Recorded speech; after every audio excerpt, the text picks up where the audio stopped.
This week on RSBANDB Update, the newest batch of graphical updates arrive, focusing on Karamja, Crandor, the Lumbridge Swamp, Rimmington, Burthorpe, Taverley, and many more places.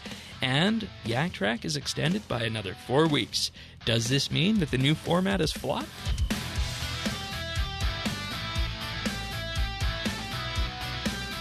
This is RSBANDB Update, episode 934, recorded Thursday, May 11th, 2023, The Graphical Jungle.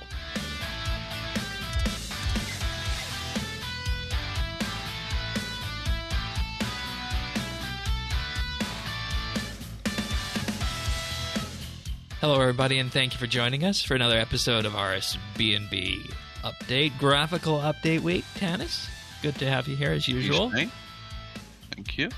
Also joining us, because it is Graphical Update Week, and, I forget whether it was me who messaged you, Zant, or if you messaged me first, but you messaged me. Okay, I knew you'd be a natural fit for this week's podcast episode. Given what we're talking about, so many environment graphical updates around the world, and it feels like there's a ton this time, isn't there? Yeah, I'm gonna be real. I haven't even gotten to fully experience all of it yet. It's just it's many. A lot. Yeah, there is. I went through a selection, I think, of some of the most substantial ones earlier, but we'll get to that in good time. Of course, if you're joining us for the first time, welcome to RSBANDB Update. We discuss the RuneScape news of the week each and every week. We've been doing this for 934 plus episodes now. And if you want to follow along, we have our full show notes at update.show. I can be found in game at Shane12088. Tanis is at Tanis79, and Zant is at iZant. We also have the community Discord at rsbnb.com/Discord. Lots of fun happens in there too. So, graphical updates. You guys ready to strap in and go for a walk? Let's do it. Go for a stroll. Yeah. So, of course, these graphical updates started off as Game Jam projects. We need to be 100% clear on that. Specifically, Game Jam projects that were worked on by Mod Alex and Mod Black Witch. And it just really says everything we need to know, I think, that these are Game Jam projects. These people put their own time when they could have chose a different project into it, and they just threw themselves into this. And, it honestly modernizes the way the game looks and brings a new level of consistency towards it, is how I describe it. Where do you guys land? Yeah, so, I'm sorry, did you want to go first, Chance? It'll be really quick. Where I fall down is Mod Black Witch is a boss. Yes. That's where I'm at. Nice and simple way of putting it. Go ahead, Zant. Yeah, so it's just further making the game's art style more consistent, right? And that's something that I think everyone can agree is a good thing. So, these are the kind of graphical updates where they're not making new assets. They're not, completely reworking the identities of these areas. It's just bringing the things like the textures and the foliage and the lighting up to a level that's at the same standard as the rest of the game. So when you're doing things like walking around Lumbridge and then you hit Taverley, it doesn't just, swap over to a completely different style. It's more of a, we've definitely got some different styles mixed in here, but it's way more consistent than it was. And I just think every time they do an update like this, it's just getting us closer to that. So I'm all for these kind of reworks. It's getting us closer to that RS4 kind of feeling, dare I say, graphical-wise on that. Where do we want to go next with this? You were mentioning briefly Lumbridge. I feel like the graphical updates in Karamja were probably some of the starkest. Do you guys want to start there? Yeah. Okay. Because I know that this was one of the areas in-game that was sitting for the longest time without being graphically updated. Yeah. And not only that, it's also just, it's an entire continent that literally has received no treatment. There are parts of the world, like the desert, that have received some treatment, but Karamja's been neglected. Let's be real. And you remember it wasn't too long ago they said that they couldn't do a Karamja graphical rework without reworking the content there to make it less colonial focused. But but here we managed to get, I think the graphical, I'm going to be honest, I think this is what most people expect for a graphical rework. They don't expect, massive block changes like we had in Varrock, for example, back in the day, or the Catherby graphical rework, just to name a couple of them. I don't think people expect that, and I think most people are fine with the lighting changes and updating the trees and skyboxes with this.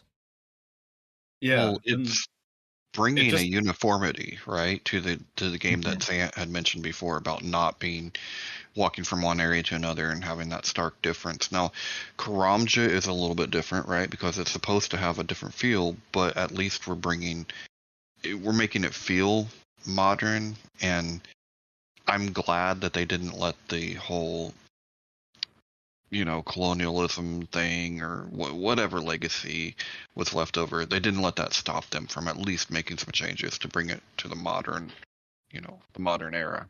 Yeah, because like we were saying, this hadn't been touched since, RSHD came out. You could very much still see that those were the ground textures in use. Those were still the trees in use. That was still the water in use. Even if, if you would have went back prior to the Java client, it would have looked exactly the same in 2016 as it did in 2008.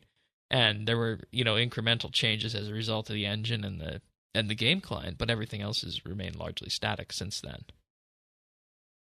So, and it just feels brighter. It pops more.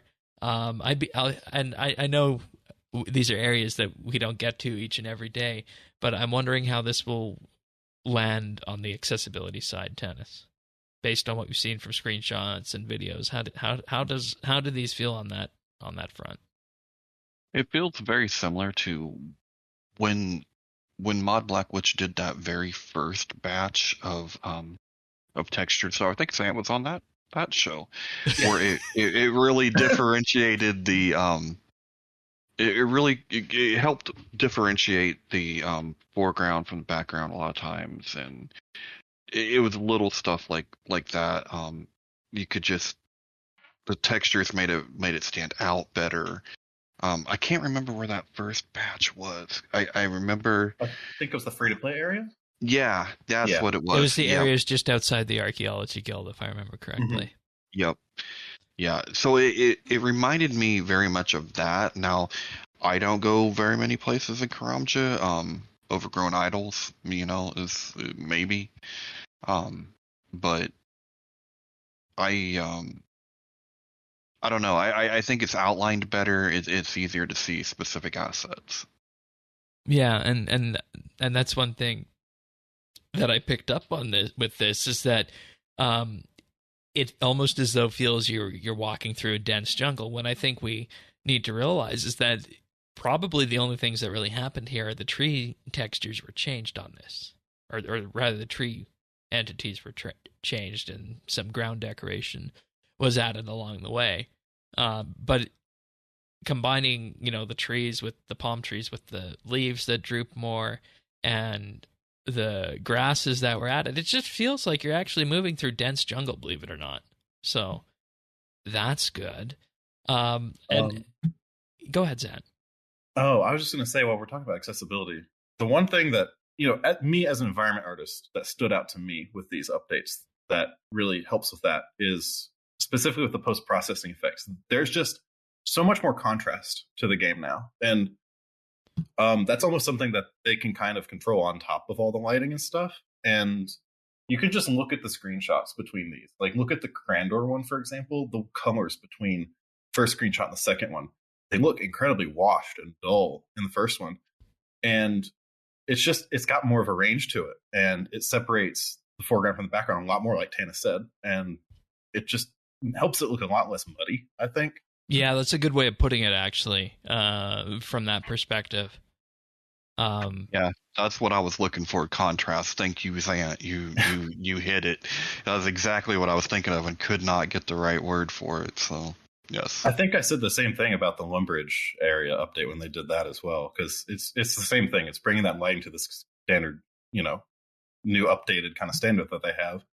And I bet they actually have proper, minimum contrast ratios and stuff like that they're maybe, using for their lighting now. Whereas that's a good point. Whereas they would just do whatever they wanted then. Yeah. So that's good. Like, I don't know if that's actually going on here, but it looks like what's actually going on here, because all these areas, they have the same kind of color gamut to them. They look really nice. Okay, so that's a good technical way of putting it, because that's one thing now that I miss when I log into old school, is that everything in RS3 now just pops, and that I think is part of, I guess what you could say is their. Would you say that's like the art design or art style that they've chosen to go with for this, is that we're seeing this move more consistently through the game? Yeah, I think that's what it is. I think they're kind of taking that more stylized approach that they've done with things like archaeology and Centiston, and kind of implementing that where they can. I mean, obviously we still build buildings and such. Yeah, but like right now, for folks watching on YouTube, you'll see that I'm in Shiloh Village here, and the buildings and whatnot are still the same old buildings that were always there. It's just a question of what's surrounding them, and then you take a few steps away from the building, and bam, you're in some deep trees. So I also wanted to give you an opportunity to talk about the updated water effects, because you messaged me about this, and I said, yeah, that came in with a game engine update a few weeks back. You noticed the river's actually flowing now. Yeah, I thought it was crazy. Like, I was just standing in Lumbridge on that bridge, and the river was flowing. And I haven't been playing RuneScape at all, like really at all, for like the past month or so. So I just completely missed that. And it looks great, especially with the caustics below it that kind of flow with it. Explain what that means. That is the little highlighted light effects that appear below the water. It's effectively the light from the sun or whatever source it's coming from being refracted by the water. And it kind of creates this little pattern. It's the kind of thing you see when you're like, like the bottom of a pool on a sunny day, that kind of thing. Yeah.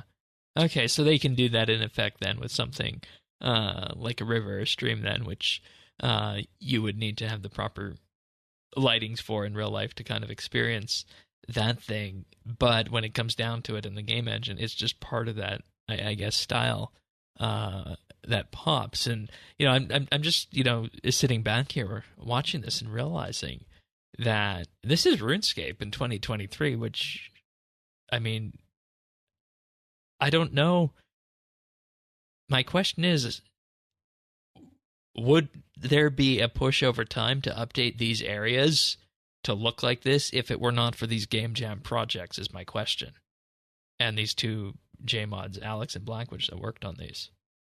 I'm going to be real with you. I don't think so. I think this was a product of someone like Mod Blackwitch or Alex deciding that they could go in and kind of touch up these areas and, make somewhat of a graphical rework about it, instead of going the route of, or I'm not saying they were intending to go this route, but instead of the alternative of completely reworking the area from concept onward.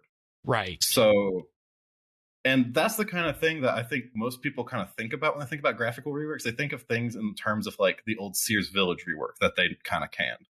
Like, you remember the concept from that? They had all new designs for almost every single building. Camelot Castle was like integrated into the mountain, which was kind of flowing into the village a little bit. And it just completely reworked the layout of the area.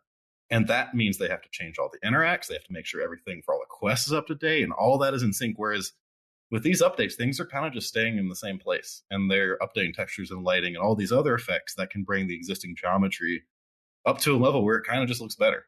Like, I mean, we had the example of Shiloh Village. You saw the buildings there. They kind of work with either style. Yeah. So, I mean, what reason do they really have to rework many of these areas? And like, what reason does Jagex have to throw money at that if they can just have a couple of their artists go in and do this? And it's basically, it's that bang for the buck with these kind of updates that they're going for. You're getting 80% of the way there with doing a whole lot less work.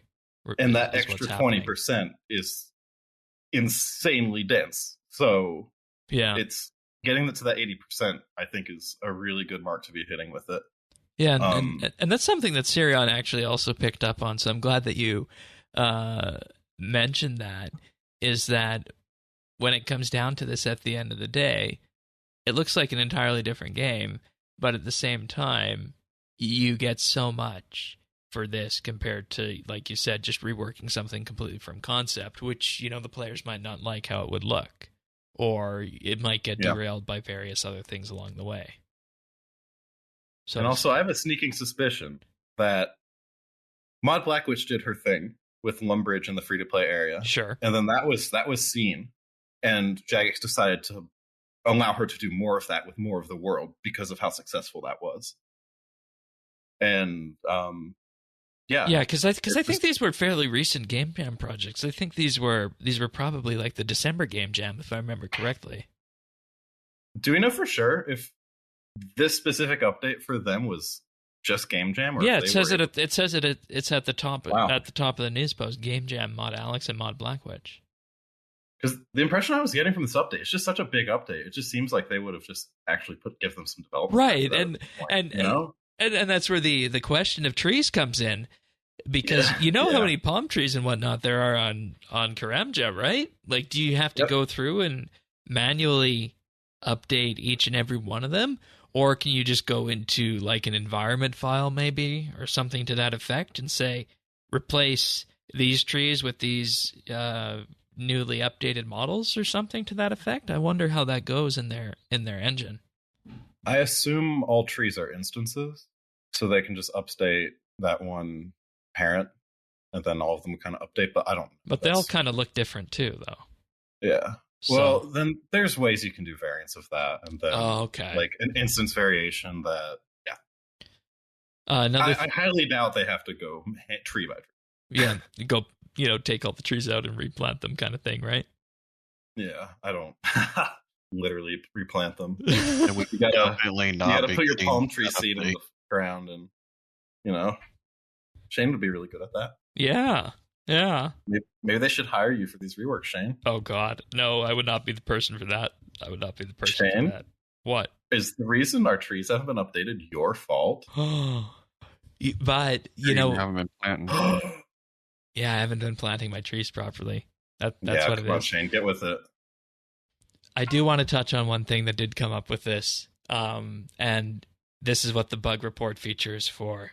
There are reports that a number of clues, specifically a few clue spots on Karamja, that needed you to dig at a certain spot or interact with something there, were not working this week after this update. Ooh. So that is something that they're aware of and will take all the bug reports for on this. So if you encounter anything that is missing or anything that's interfering with gameplay, and I suspect the biggest thing would probably be clues, in that you wouldn't be able to walk on a certain area maybe, or you just can't get to where your clue needs to be. Send in a bug report for that, and they'll look at that, because as good as these updates are, we just need to, of course, make sure that everything works at the end of the day when they hit the live server. But I think, given what we've had so far this week and the reaction we've had so far this week, it's actually turned out pretty well on this front. So yeah, I would agree. Yeah, I'm actually just looking at the Lumbridge Swamp right now. What about this one? I feel like this one also needed to be done in a big, meaningful way, because we spent a lot of time on Karamja, but the Lumbridge Swamp, I think, needed to be done just because it was so dark before. Whereas this allows it to be dark, but allows there to be variances in lighting. And once again, even in somewhere that's dark, has added a certain amount of contrast to it. Yes. I think it's a lot better. And of course, Shattered Worlds is sitting there looking wonderful too, with the glow from each of the portals like that.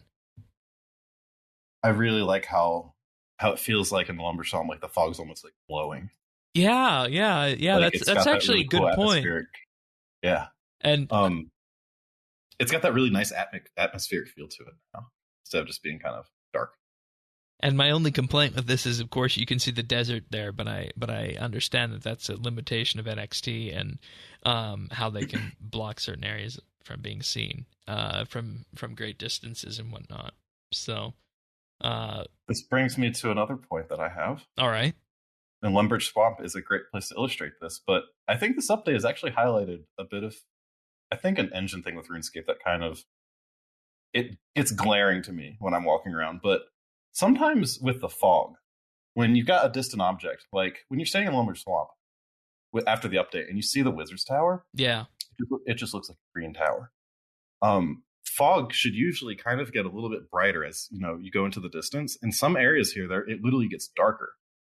Lumbridge Swamp is not one of those, but that's something that I feel like this update is kind of almost highlighting a bit. And I'm not trying to say this is on the artist or anything. This seems like purely a RuneScape engine thing. Yeah, it would be an engine thing in terms of how fog it seems like they really only have the ability to set distance, like fog as distance fog. So it kind of gets more opaque as you get more distance. And it looks like they also can't even really do gradients with that. They can just kind of like pick a color. Yeah. So that's when you get these scenarios like in Lumbridge where you want to have that, green fog, but then the Wizard's Tower comes in, and then when you look up at the sky, you see the green fog cast on the Wizard's Tower, and it just looks the important thing is to pay attention to the horizon there. You see that the horizon is the same, whether it's the horizon you see in the distance over the desert, over the water, or at the Wizard's Tower.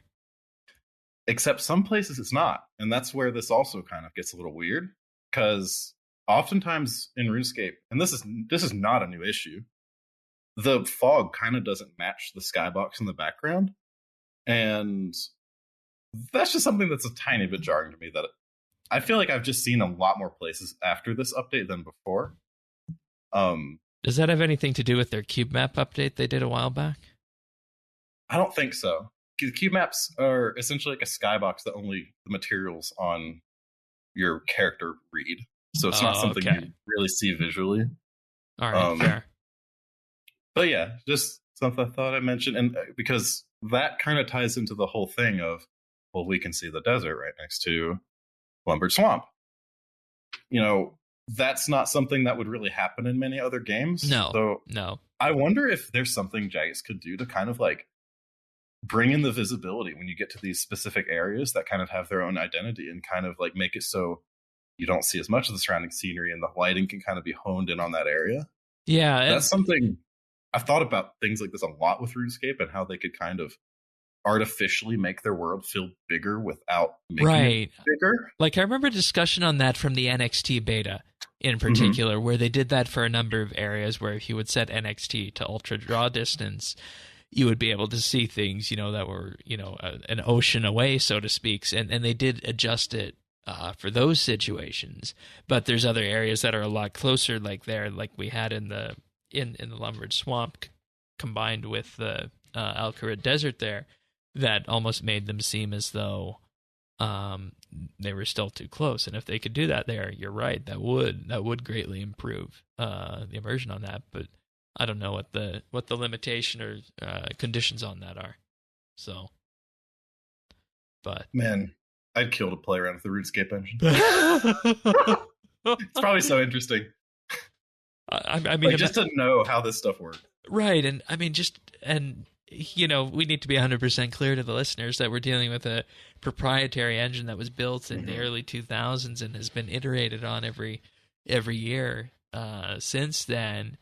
And as fun as that would be, it's something that isn't going to happen. But for people like you who are environment artists and have been playing RS since way back when, it would definitely be a fun project to be able to dabble with. And that goes to the same thing about, hey, why can't we just convert RuneScape to the Unreal Engine sort of thing? But then we get into all the sorts of things. Well, it's all about the tick system, and it's all about the grid-based movement. And if you did that and you put the same assets in, RuneScape would pretty much look the same in most places, is what I think the line was set on that. But another graphical update we had with this was Rimmington and the Mudskipper Point as well. And this was more of a, just update the lighting, update the skyboxes in as well. With that, also just update some of the palm trees that were hanging around there too. So, ground textures as well. Rimmington brings that in, and it almost makes it feel like this is an area you could send somebody off the new tutorial boat, and they'd fit right in, and it would feel consistent to how, say, even the Davendale tutorial looked, going back to that. So it's literally the same grass and flowers as that. Yeah, and that's probably why I thought of that. Yeah, no, it's the same material setup, it's the same foliage, same flowers. Like these purple flowers I'm seeing here near Port Sarim, I've seen that Davendale area. Yeah, Good. and that's good. Like they're literally putting this new material kit they have across the world, which is great. Yeah. Then after that, we go to Taverley and Burthorpe. I wasn't under the impression that these areas needed a graphical update, but skyboxes and lighting has been improved there as well as on White Wolf Mountain. And I think the interesting thing, and we saw some discussion about this, I think when the game jam was happening, or maybe in a pre-release up to the pre-release of the update here, I think Mod Blackwitch asked what people would think if the Burthorpe skybox was reverted to something a little bit more gloomy. And they did that. And if I remember correctly, when Burthorpe came out way, way, way back when, it was a situation where it was actually dark and gray there. But when it became the tutorial area, it became light and cheery. So I think they met in the middle on this one and just chose something that wasn't as bright as Taverley, but also kind of harkened back to how Burthorpe would have felt when you first landed there back in the day. It's something I'd suggest going to look at, because the first thing I thought of, and this is obviously a way more extreme example, the first area I thought of when seeing just the tones in use here was Goshima in the Eastern Lands. Yeah, that's not extreme at all. It's pretty similar. I mean, yeah, it's almost as though it's just the coloring layer on top that's almost missing from it. So it's got like the same motif going on as that. Yeah, and also the rain in Burthorpe. Yes, that's there now. too. That's there too. That's very cool to see. And that shows why we never got the weather system in game too, because the weather is baked into the environment model there, and you can't just have it rain randomly in certain areas. So, then we also it makes Burthorpe feel really nice. Yeah, makes me happy to see. And then the Druids circle where you buy the Herblore Cape. That's a nice wooded area. You can really get a sense now of how big the trees are. And this is actually something I wanted to address with this, and it's visible in some of the screenshots that Jagex posted too. The way the lighting casts the shadow on the trees is different. It feels as though it was a lot more top-down in how it was before, whereas with this lighting, you can actually see that the trees are now casting their shadows on the ground. I don't know if you noticed that. I think I know what you're saying. I think the lighting was positioned like directly above before. Yeah. Okay. And yeah. That just creates another level of realism, I'd say, on that. Yeah. And I don't even know at this point what else there is to say about this, because it feels like we're doing so much with so little here. And even the flowers and whatnot we're seeing by the Lady of the Lake and the water lilies and all that other fun stuff like that. I'm wondering where those lily platforms came from, because I don't think those were in Davendale, were they? Not sure. Or if would have been made specifically for this. The water lilies at Lady of the Lake by the balloon. Let me run real quick. Yeah. I have one thing I want to say about Burthorpe real quick, though. Yeah. I really like how the lighting is kind of helping separate Burthorpe and Taverley a little bit more, differentiating. So, that needs to be done, I think. That really needed to happen, because when they did that big old rework of Taverley Burthorpe back in the day where it became the tutorial area, they kind of combined the two. And I think it was last year they re-separated them a bit again by adding that forest in between. Yeah. And when they did that, I was a big fan of that update, because it kind of reestablished Taverley and Burthorpe as these separate entities, but they still felt the same. You'd walk up there and it just felt like you're in the same town, but now it feels different. It feels like when I walk up to Burthorpe, I'm in a different town. And that's just 2 thumbs up for me for this area. That was something that kind of bothered me about Taverley Burthorpe before, but happy accident fixed it. Yay. Totally. But Anything else? Yeah, I'm not sure about these lilies, but these ones right here. I had to go get some extra footage were on that. Were these on Aya? Oh, maybe. Or Het's Oasis, maybe? I don't think they're Hets. I spent a lot of time there. Maybe. I haven't, so. I don't know. I'm sure somebody will be able to figure that out along the way. Oh, fun fact, though. The tree on Mudskipper Point is half the old tree and half an Anachronia tree. Oh. The trunk looks like, I'm pretty sure that's literally the old tree there. Right. I remember our discussion from the mod Black Witch behind the crown. She said that the trees are actually two parts. You have the base of the tree and then the top canopy of it. Yeah, it looks like they put the Anachronia tree part on the one that was existing already. Okay. Which, creative approach. Big fan. It even moves. I did not notice that on my first pass through there. But I just gotta say, I gotta hand it to the environment artists and everyone who kind of worked on this project. This is insanely good. And I cannot imagine all the creative things they had to do and little tricks they had to do to kind of make all this work and look the way it does right now. So, Mod Black Witch, Mod Alex, this is insane. Y'all are amazing. Chef's kiss moment. Yeah, literally. Yeah. And you know, we of course have some samples of that on the video version of the show, but also there's a good series of A and B photos on the news post from this week, just showing how stark some of the changes are. And you know, you can really see it in Burthorpe. You can really see it on Karamja as well, amongst many others.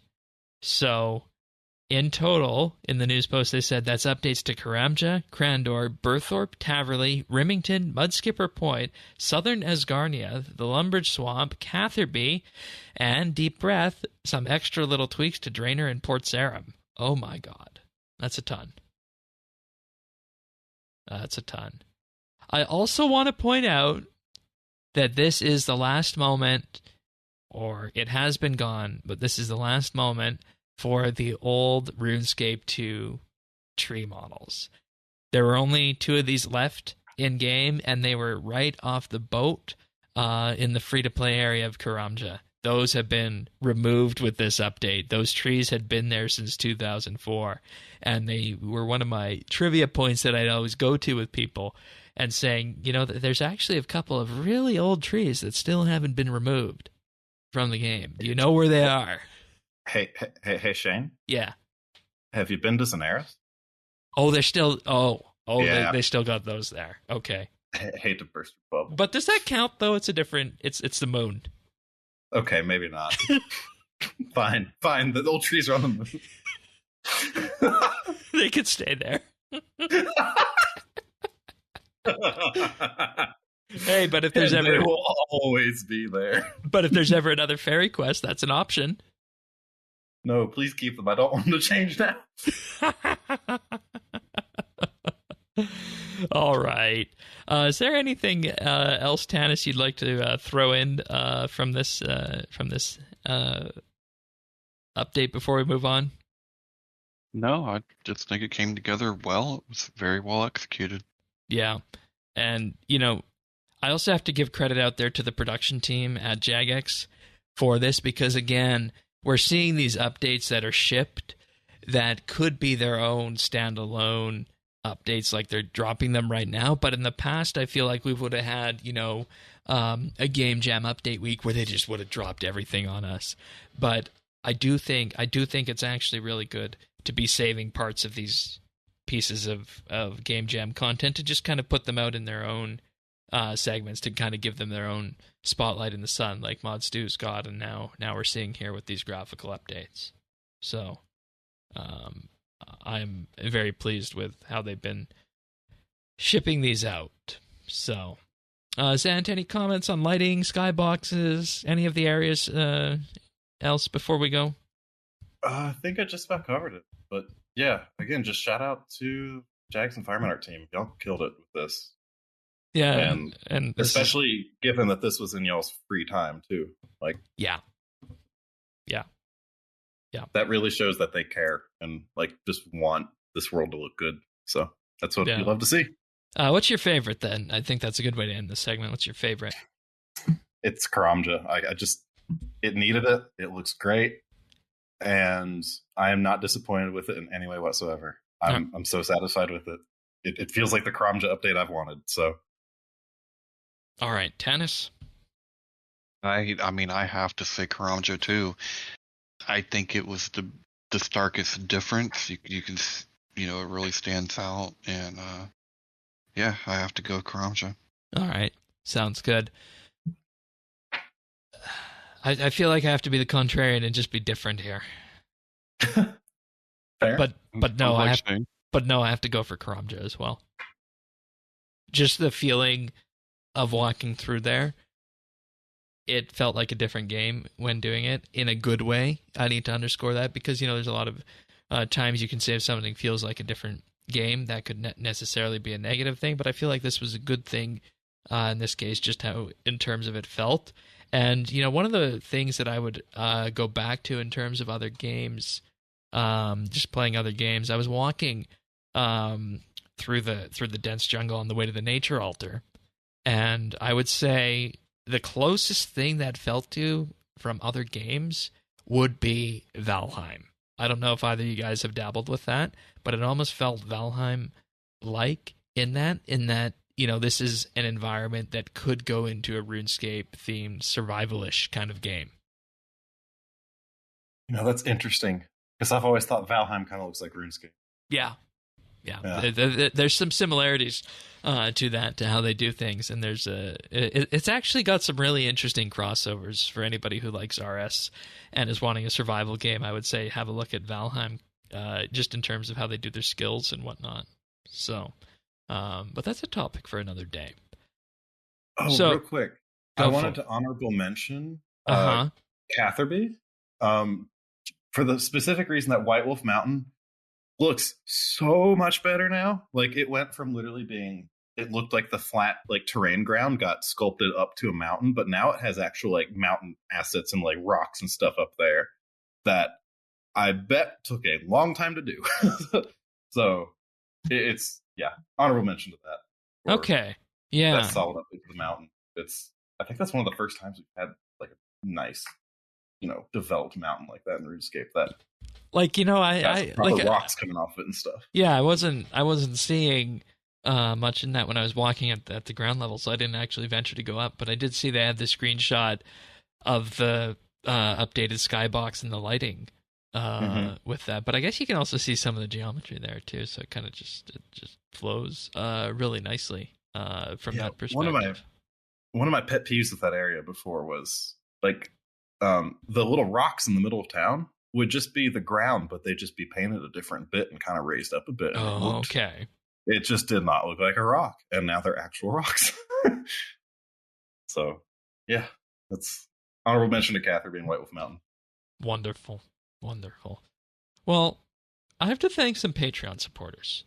But before we do that, we dropped our monthly bit this week on the evolution of transportation. And as we have been doing with these monthly bits, I have a clip to share with you guys from that monthly bit right now before we thank our Patreon supporters. The Patreon supporters get access to this full episode and 57 other monthly bits, an entire back catalog of bonus shows. And this is what we talk about. We talk about one or two key RuneScape things for about an hour or so and dive deep into them. So this one was on the evolution of transportation. In that, in RS Classic, there was no run option.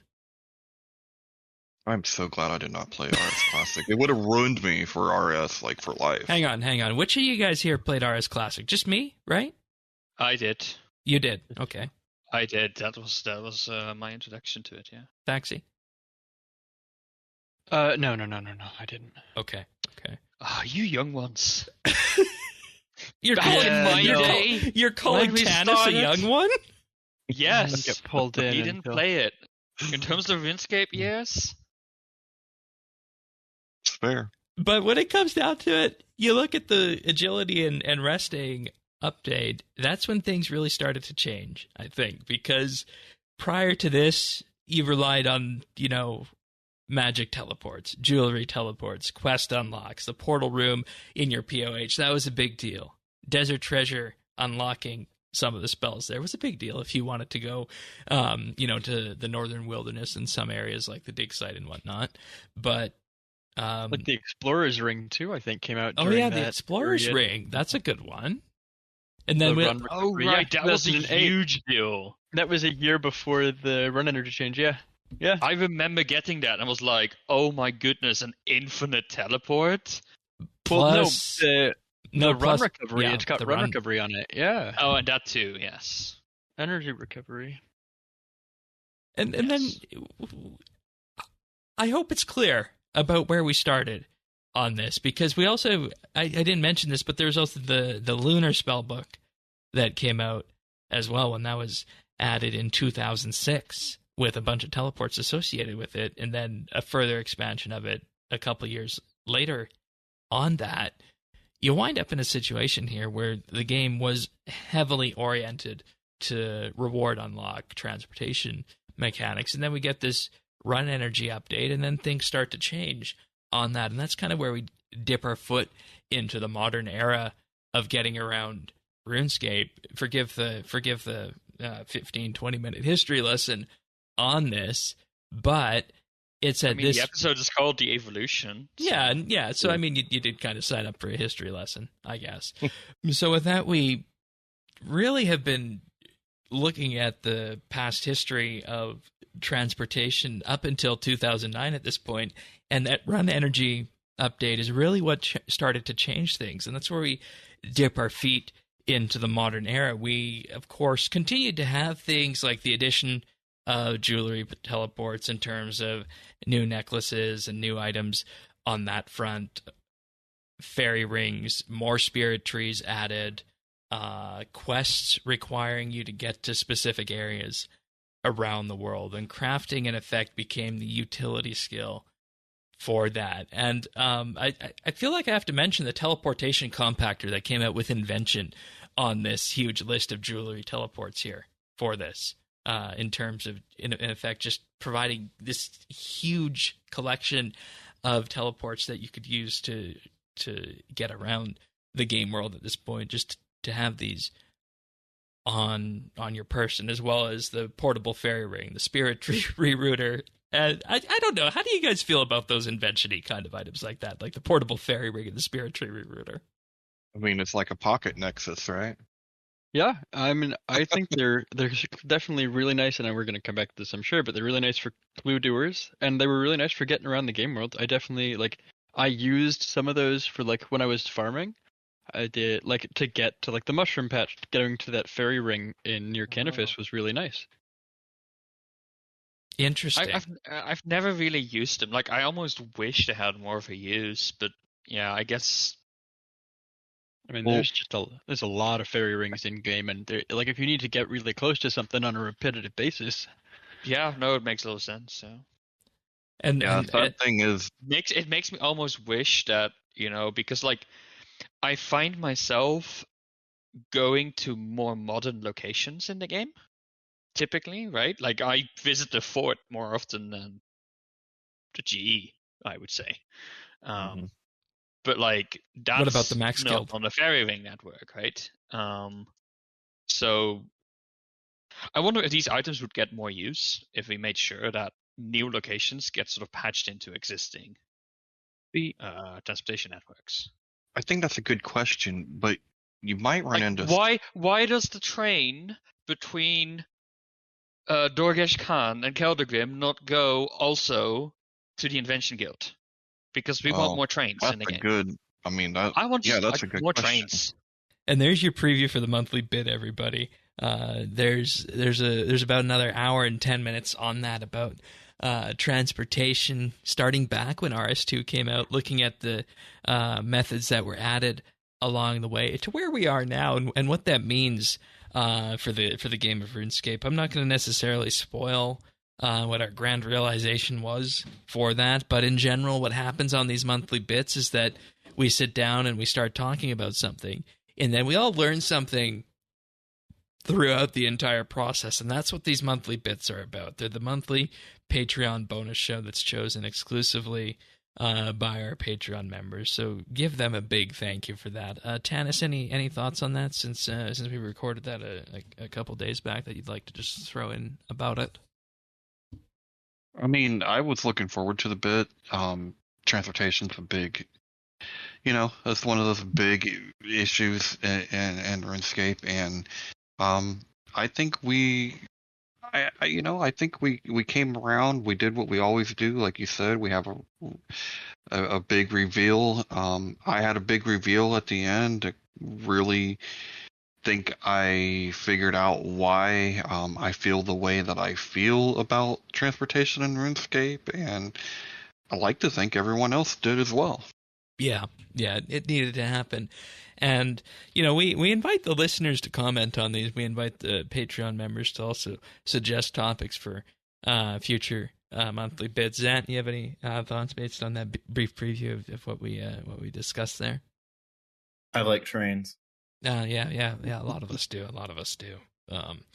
But this week, the people that have made that episode and all of our other episodes possible are Alfie S., Amos Reed, Andrew C., Arvids L., Beekeeper Steve, Big Huge Rat, Chunk the Monk, Cycle RS, Drama Free, Duramax, Free Milk, Jacob G., Jade Gizmo, Jason S., Jeebus, Jesse W., Kesky, Ling01, Mohan V., Nate the Great, Nick G., Pernasius, Ricky A., RS Nerdherd, Samuel FL, Scott DS, Shirt Pants, Stub Eve, The Naked Captain, The Dabbin Goat, Tim, Tom V., Zat, and Zazakon. Thank you, everybody, for your support.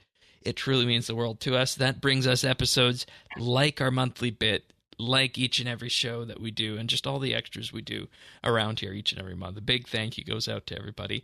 And if you want to hear that monthly bit or any of the other ones that we've recorded, we've talked about our skill tier list, our daily scape tier list. That was one of the big ones. Or you can go back even further to monthly bit 1. We talked about the evolution of combat, and that's one that'll probably still stand up today.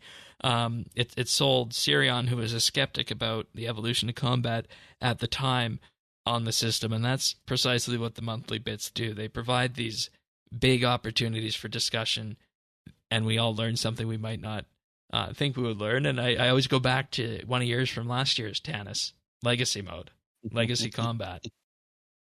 Yep, that was well served, and it was the motivation I had to get the Animate Dead, the Crypt Bloom, and all of that stuff. And then I also used Legacy when we started doing Fresh Start. So, yeah.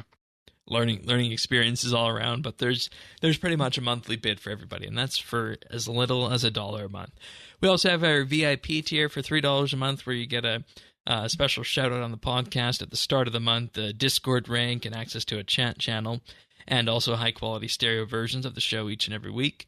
And if you want to give the ultimate gift, we have our Insider tier for $5 a month, where you receive a shout out on the podcast each and every week, and with that, you also gain access to the outtakes we use to make the clip show at the end of the year, which were actually some clips from this monthly bit that you'll be hearing in this week's Patreon feed. So patreon.com/RSBANB. Thanks so much, everyone.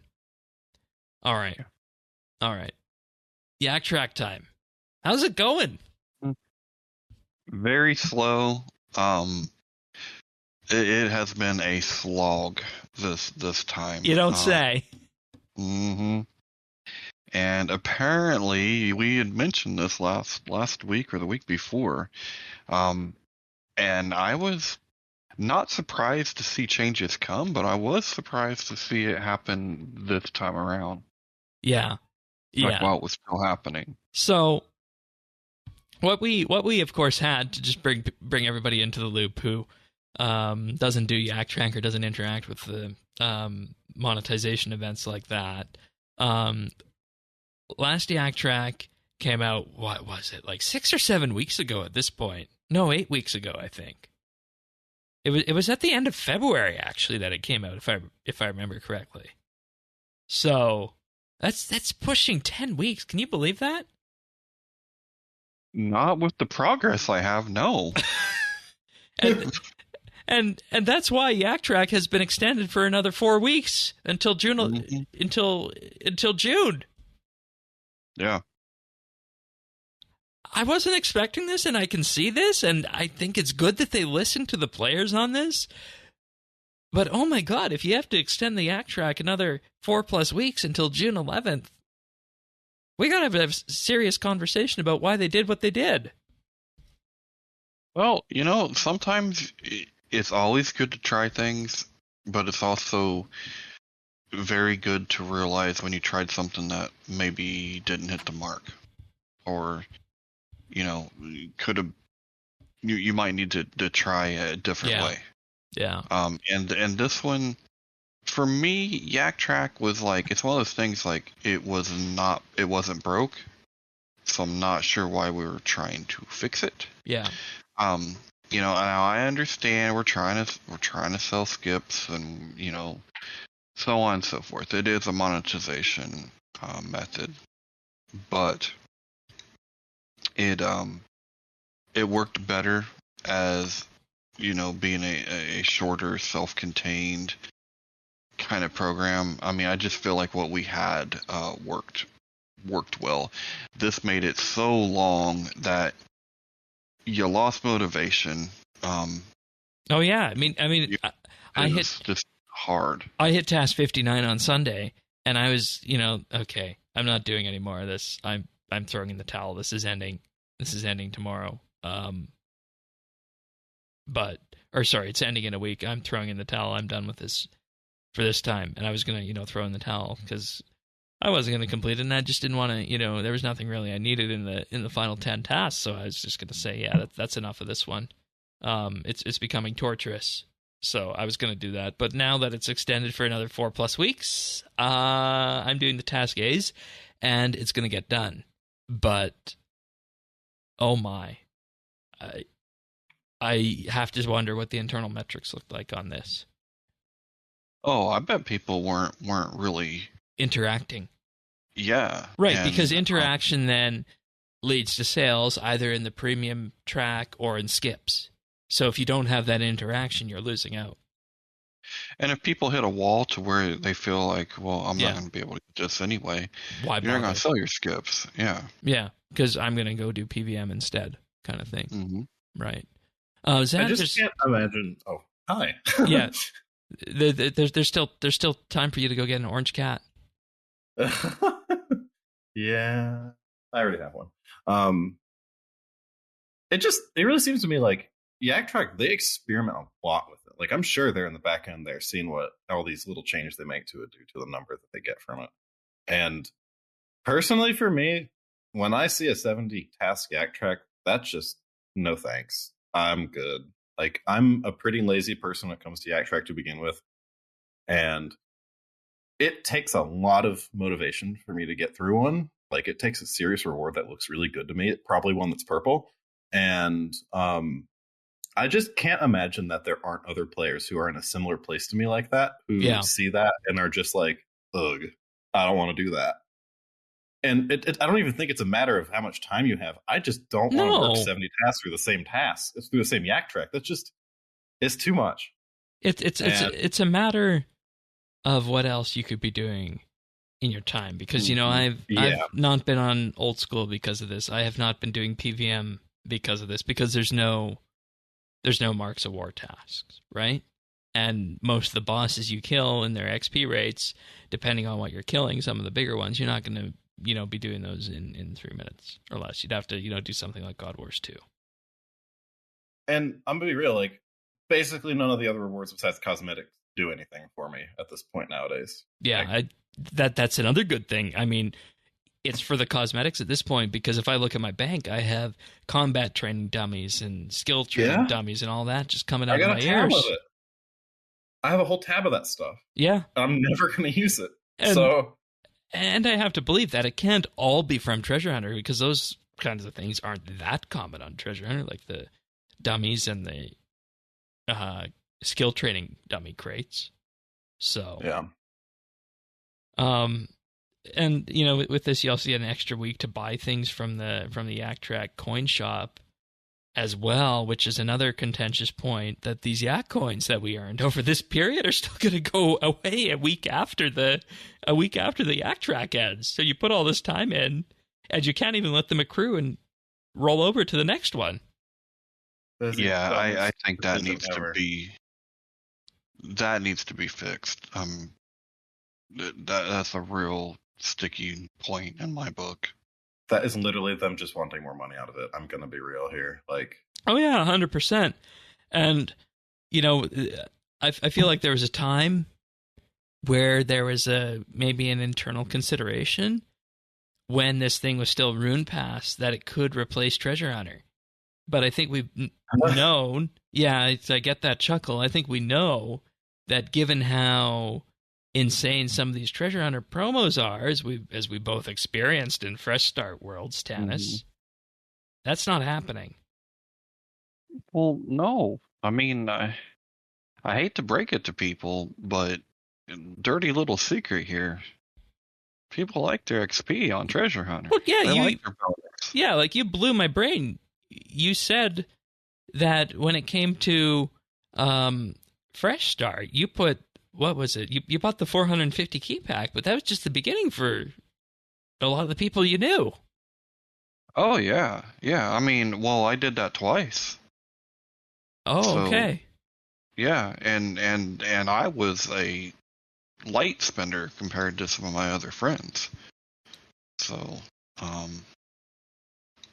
and that's why just, you know, Yak Track as a monetization method doesn't cut it. Whereas you flip to other games like Overwatch and Apex Legends, just to name a couple of them, they have their battle passes, and that's one of their main ways they monetize. And they have battle passes that, you know, run for, you know, similar amounts of time, the season battle passes, and players aren't expected to complete those. But it comes down to what the RuneScape player sees as completionism, in that things like that need to be completed. Things like that need to be completed. It's about checking off the box and having all the unlocks.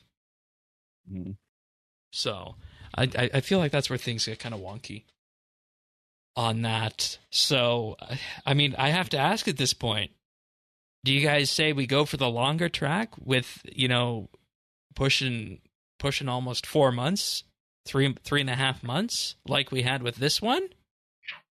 Or do we go back to how it used to be? 8 weeks with 50 tasks.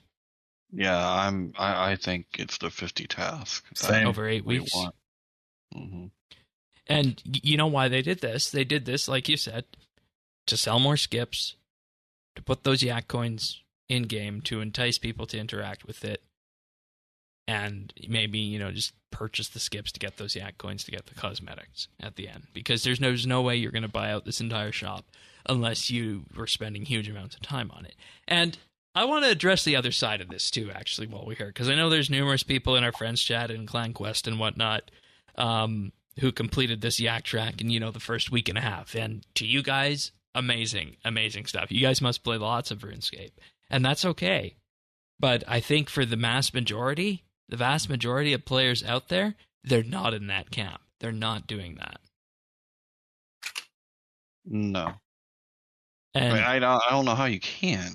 Right, and you know, I view you as a litmus test for this, because you play RuneScape on mobile, and I think you play more RS than I do, even at this point, because you use mobile in addition to the desktop stuff, whereas I'm primarily just desktop. Yeah. So, that tells a story right there, and maybe it's just a question of mentality in that case, that battle passes need to be built with the expectation you won't complete them, but I don't think that'll fly for most of the people who play this game. So that's where we're at. I have a bit of a hot take. Do it. Well, maybe not a hot take. I think the big issue with incentivizing people to do Yak Track and kind of shifting some of that monetization over to that, I don't think the cosmetics are anywhere near good enough for what they would need to rely on that. And it's not even just, I'm not talking about the quality of them. I'm talking about the amount, the variety, the types. I mean, we get these Yak Tracks with a very slim motif. It's the limitation of the engine. I don't even think it's. I'm talking about the different swords and stuff they're putting out. Every Yak Track has this really hard-coded theme to it, and like where it's a sword, a bow, crossbow, or it's maybe a sword of this color and this style. And I bet like maybe even not even 1% of players are even interested in that stuff.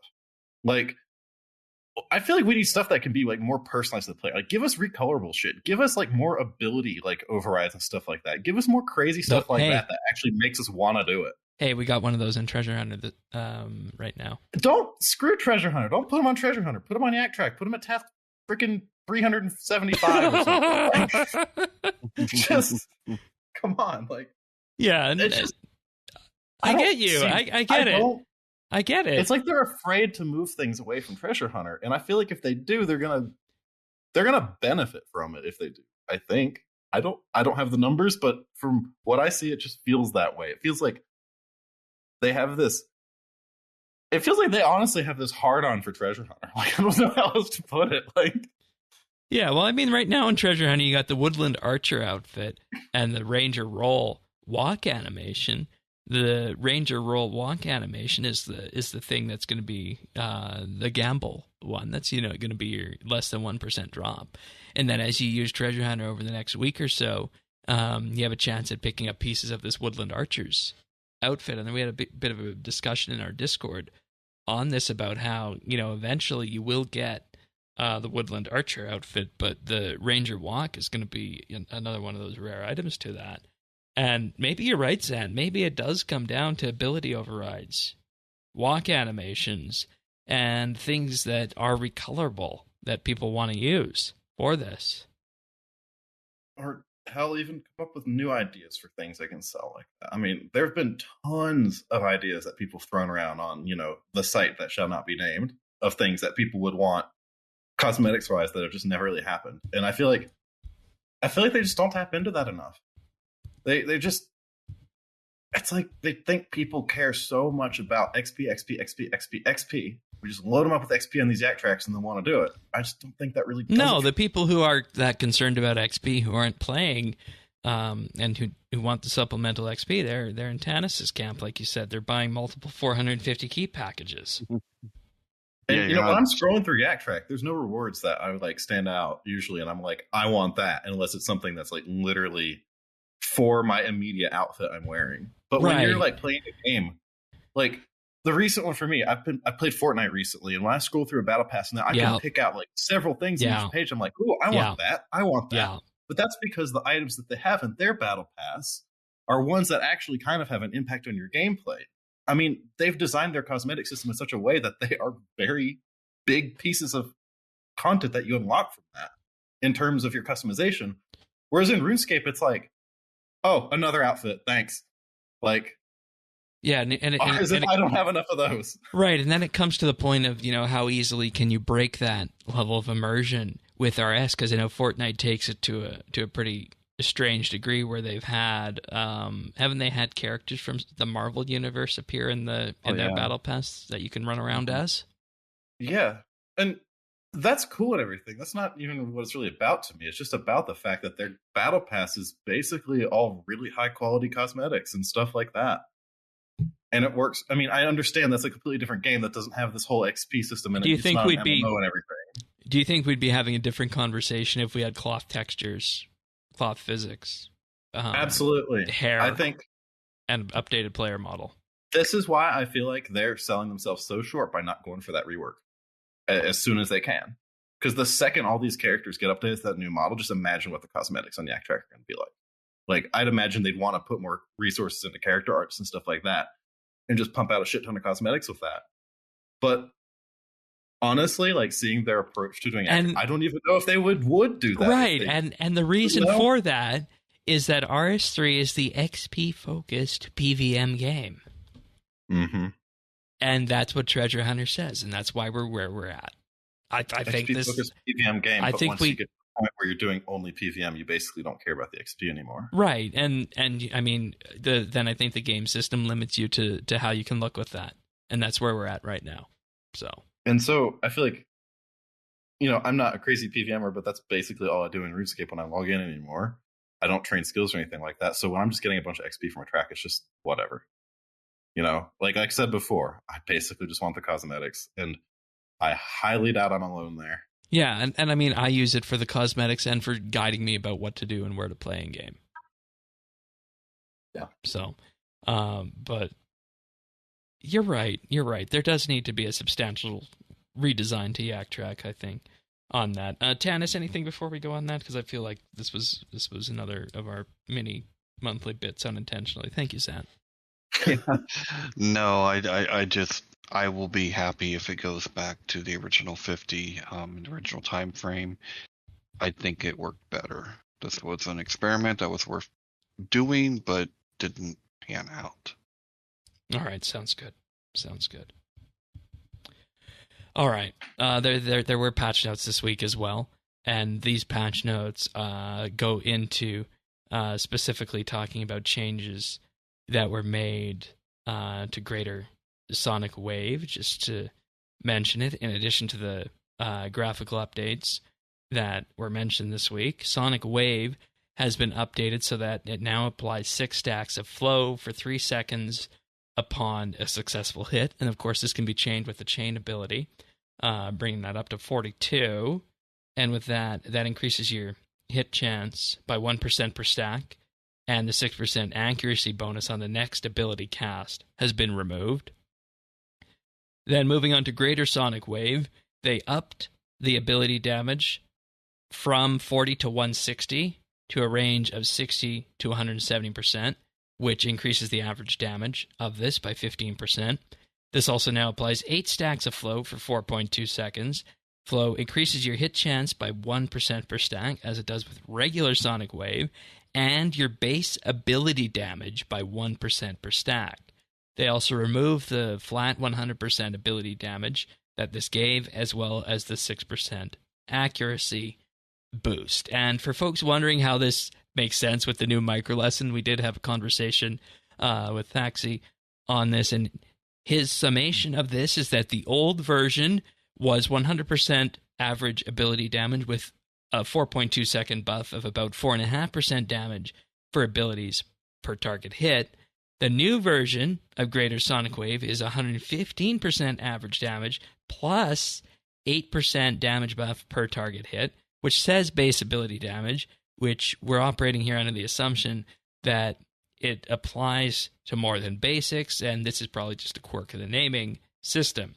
But this sounds like Jagex has heard our feedback and that Greater Concentrated Blast is a much better upgrade than this, and therefore this will give it a little bit of extra oomph.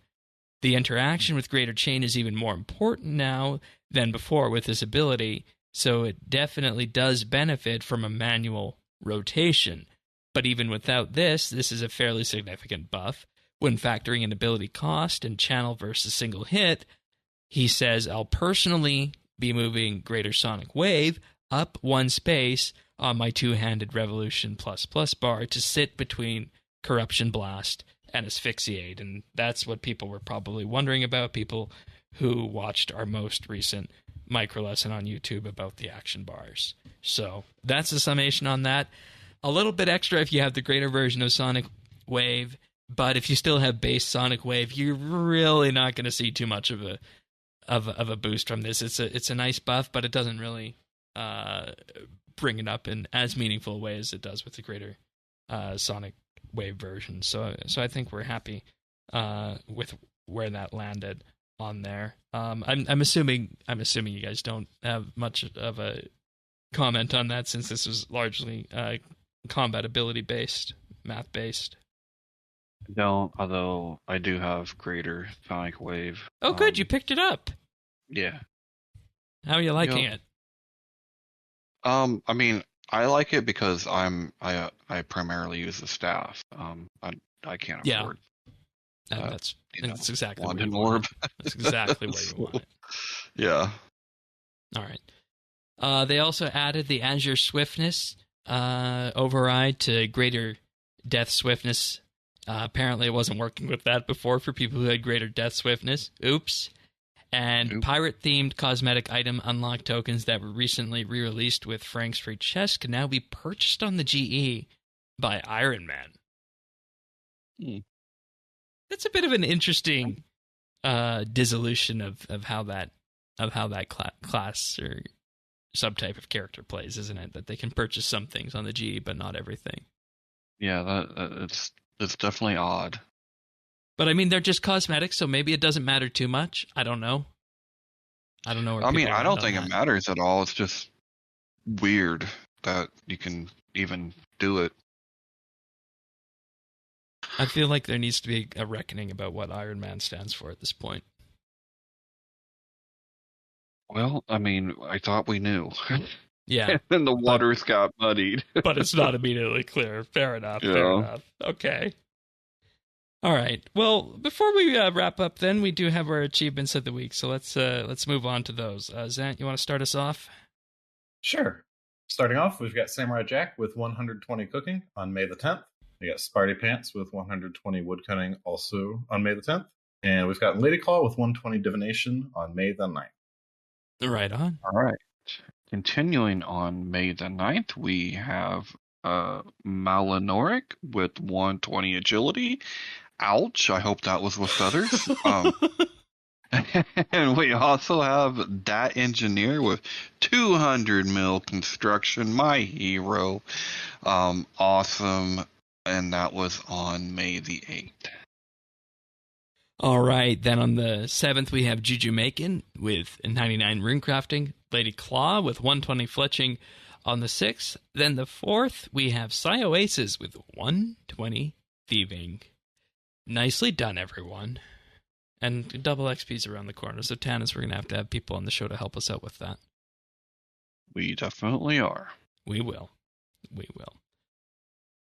All right. Pick of the week. What do you got for us? So I got an interesting pick of the week. So if anybody has been listening to the show for a while, you will know that I am not your most conservative person. That is Shane. Politically, I'm much more in the progressive camp. But that being said, I have listened to a new song that was released this week by an artist named Tom McDonald. Now, Tom McDonald is much more conservative in his political takes than I am, but he put out a really catchy song. He makes some good points, and what I found to be most interesting was it turns out, he talks a lot about corruption himself, and so I find that to be, common ground that really crosses all political identities. And the other thing is he is a solely independent, unsigned artist. He has done all of this on his own. His girlfriend shoots his videos, he writes the music, he does the raps, they mix it all themselves. He signs every album himself that goes out. So I have to respect that. But the new single is called Dirty Money, and it is about dirty money. And it's got a really catchy chorus, and I can't help myself. I kind of like it. That's good, and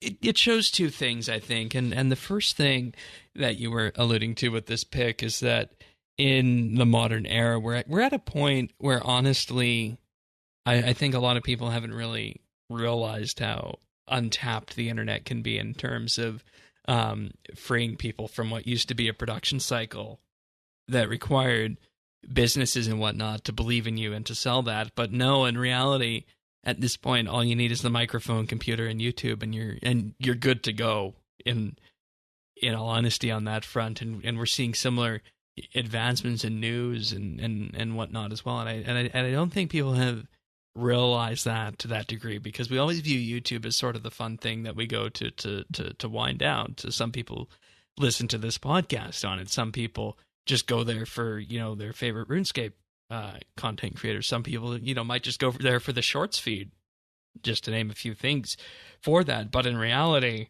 the internet has completely changed the way you can do business on this, and it's people are still in a minority of how that goes, mainly because it's difficult to get started, and running businesses are difficult on that. And to see this kind of success from somebody who has decided to do this on their own, it honestly speaks volumes to what's capable today. So I'm really glad that you brought this forward as a pick of the week. It's not my style, but I think it's important to kind of showcase and highlight these sort of independent things that are happening with the internet, if I must say so myself.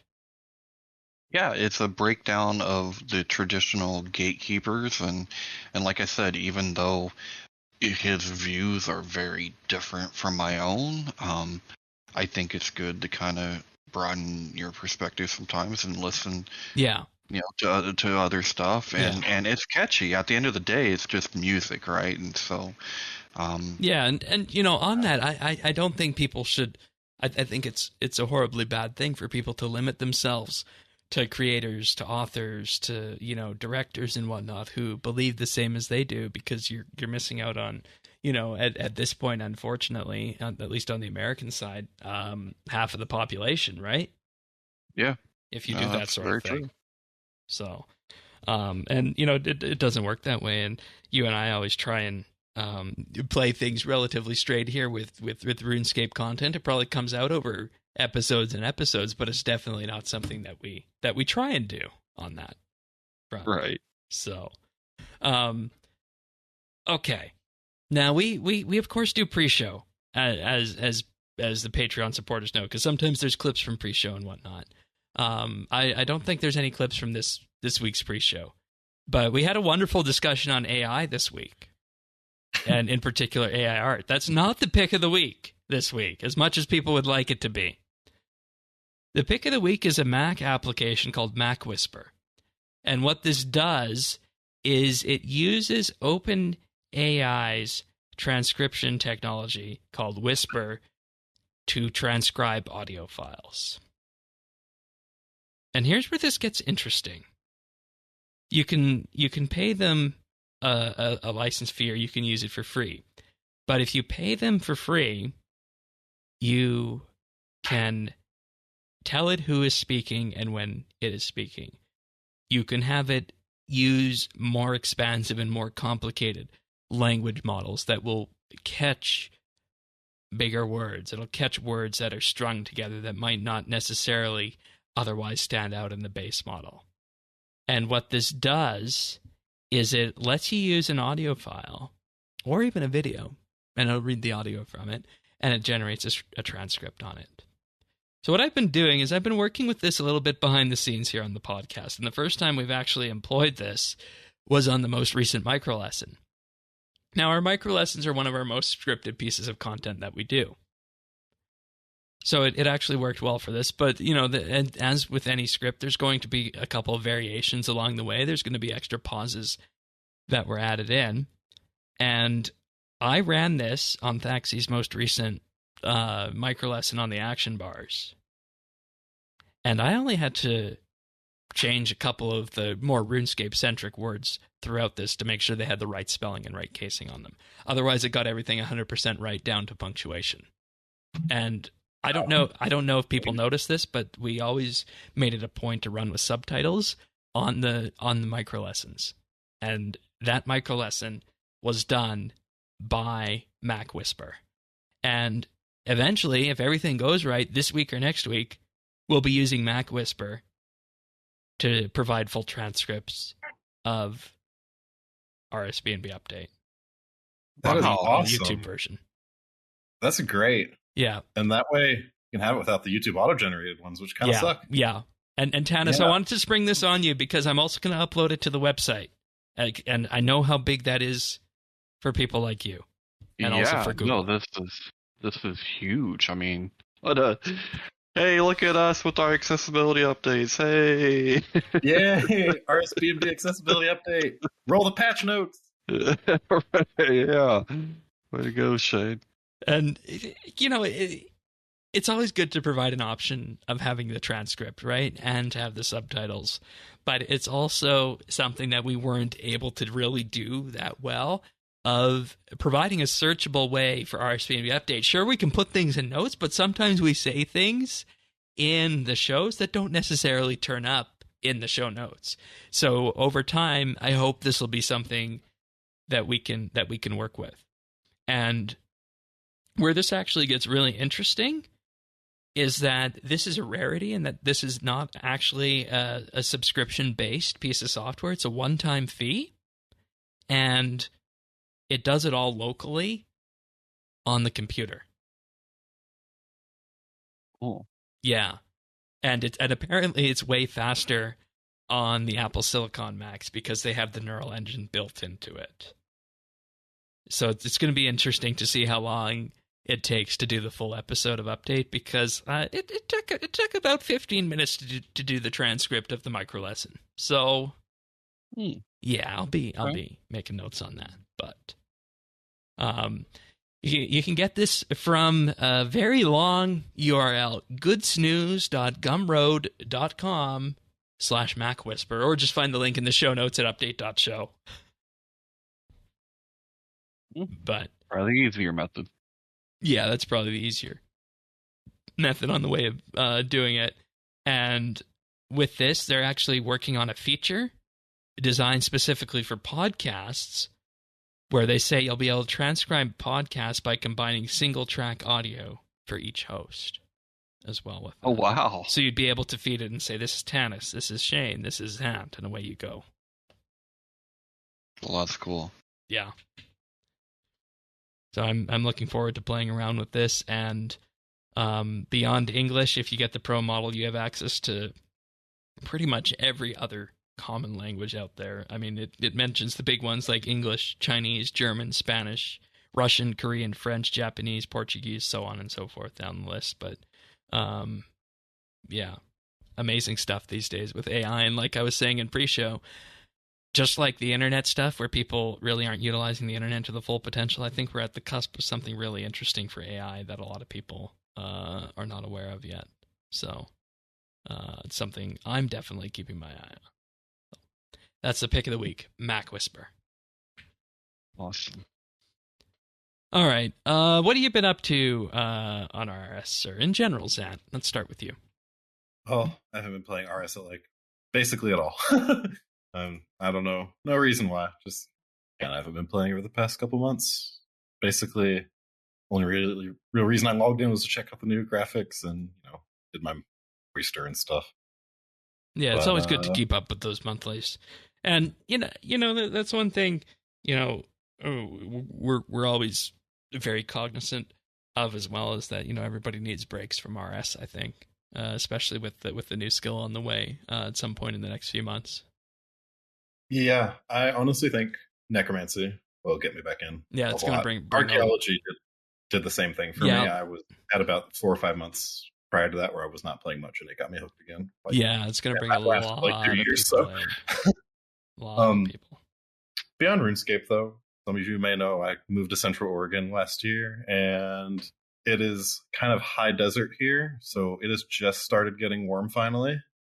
And I've been doing some outdoorsy stuff, which has been really cool. So nice, perfect climate and region for that too. Yeah, it's been beautiful here this week, and next week we got straight 80s Fahrenheit, which I'm really hyped for. And that's going to feel really nice with the dry air. Yeah, you need to underscore that, given where you were coming from in the past. Yeah. I came from the North Carolina coast. Enough said. Mm-hmm. All right, how about you, Tanis? I've actually been playing quite a bit lately. So, the two MMOs that I usually have going on at the same time are ESO and RuneScape, and I go back and forth to which one I'm playing more prevalently on any given week. This week I've been playing a lot of RS, and I have been. So I finished off getting my Raptor trophies, and how many tasks did it take? Oh, I don't know. I don't know. Quite a few. I would say upwards.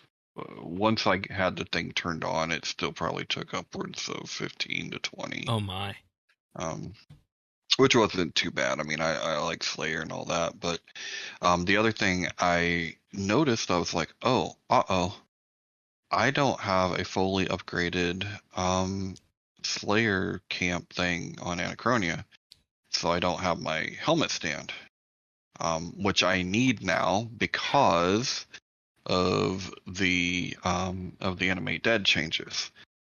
So I need to wear more pieces of tank armor, and so I need that dinosaur tooth. And I have been killing British dinosaurs for a week now. I just got a rib. I've gotten 2 totems. Oh, I cannot get the tooth. So yeah, and yeah, I'm thankful that my RNG struck and I got most of those pieces that were needed for the Anachronia base camp relatively quickly. Yeah, I'm feeling it, and it's painful. But we will get there. And it's just kind of something, while I'm waiting for double XP, where I will then be, diving into construction pretty hard. But, I also decided too that like I do like Slayer, so if I can work on some collection logs and work on finishing my codex, that would all be time well spent for me. It would be fun. Yeah, that seems to be the general thing that people who like Slayer go for. That's not me, but good, I guess in that case. In general, how are you finding the Animate Dead changes a week plus in? Or I still don't notice a huge change in it, other than, like I said, I am cognizant of how many pieces of armor I'm wearing. Yeah, and to be clear, we're talking about the Animate Dead beta, folks. That has not gone to the live game yet. We need to just be 100% clear. I realize I might have made it sound like this, but I kind of just transitioned because you were talking about extra armor and whatnot, and you're preparing for that. And I'm preparing, right? Like I'm getting ready for this because I'm sure it is going to come our way eventually. Eventually, yeah. That poll still just blows me away. That's the subject for another day. It really is. It really is. Mm-hmm. I mean, David and I had another look at our discussion and whatnot about where we went, if we needed to add anything this week, if we needed to, test anything else on the beta, and we felt like we gave it a really thorough push through everything, and I just don't know what's happening with that poll. But like you said, topic for another day when we finally see what happens with that. So, as for me, I was about ready to throw in the towel on this Yak Track, but as you see, I'm continuing. The biggest thing in, I believe it was task 59 or 60, the fire making task at this point. Please do not make us burn elder logs or driftwood. That is a bad task, and something needs to change with the fire making task. Make it maybe XP only or something like that. I'd be much happier if that were to happen, because it's just so weird that switching between, say, fire making task and then going to the next mining task, just how comically quick mining and smithing are compared to those, and even the crafting task following that, those were all really quick compared to what the fire making task would have did on that. So that's my feedback from this part of the Yak Track, in addition to everything we discussed earlier on that. But I have also picked up a set of tier 80 magic power armor. Can you guys believe I never had any magic power armor before? Yeah. I don't think I do right now. Okay. Right. Right, you're a ranged person too, aren't you? Yeah, basically only range. Yeah, and see, that's the thing. Most everything I had was in ranged, and I never really ventured out beyond that. But, given what we saw with the greater sonic wave stuff and then the fractured staff changes incoming, I thought, oh, well, maybe at some point it's time to start grinding the GP again and work towards a fractured staff on that, and just have magic as an option out there. Because like I say, each and every week it comes up, I would love to use melee But I just find that there's just way too many switches to make something like that work feasible for me, so I'm not going to go down that path. But I did buy Magic Power Armor, Tier 80 Magic Power Armor to start with on that. So that'll be fun when I dive back in. I'm probably going to do some Reaper tasks or something this weekend. Fingers crossed on that, folks. But Nice. I don't think there's anything else for this episode. Once again, huge thank you goes out to Mod Blackwitch and Mod Alex for their graphical reworks, provided us with a fun discussion this week, and always good to have you here, Zant, as well. Glad to be here, as always. Yes, and we do this show each and every week here on whatever podcast platform you use. We're on Apple Podcasts, Google, Pocket Cast, Spotify, Amazon, and even YouTube at youtube.com/RSBANDB. If you want the show delivered automatically to you when it arrives, subscribing's the best way to do it. We're on all those services, pretty much all the big podcast platforms out there. Just visit update.show/subscribe and click on the one that matches your interest. And of course, YouTube at youtube.com/RSBNB. Give us a like there. Greatly helps the channel out. But with that being said, we'll be back next week for another episode of RSBNB Update. So we'll see you then, everybody. Take care. See ya. Later.